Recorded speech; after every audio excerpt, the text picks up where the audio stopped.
தமிழ்நாடு தலைமைச் செயலகத்துடைய கிளை அலுவலகத்தை மதுரையில் ஓப்பன் பண்ணா மதுரை மக்கள் முன்னேற்ற சந்தோஷப்படுவாங்க.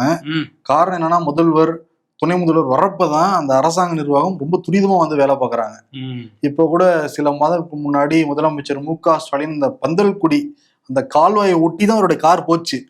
கால்வாயே பாத்திரக்கூடாது அப்படின்னு சொல்லிட்டு சாமியானா பந்தல் அந்த கால்வாய் முழுக்க போட்டு வச்சிருந்தாங்க. போட்டாங்க. பிரச்சனை ஆனவன டக்குன்னு அதெல்லாம் ஒவ்வொன்னா உருவிட்டே வந்தாங்க. உருவிட்டு அங்க போய் ஆய்வுலாம் கூட மேற்கொண்டாரு. ஐயோ பேக் ஃபயர் ஆயிடுச்சு அப்படின்னு சொல்லிட்டு பேட்ச் ஒர்க் வந்து பண்ணியிருந்தாங்க.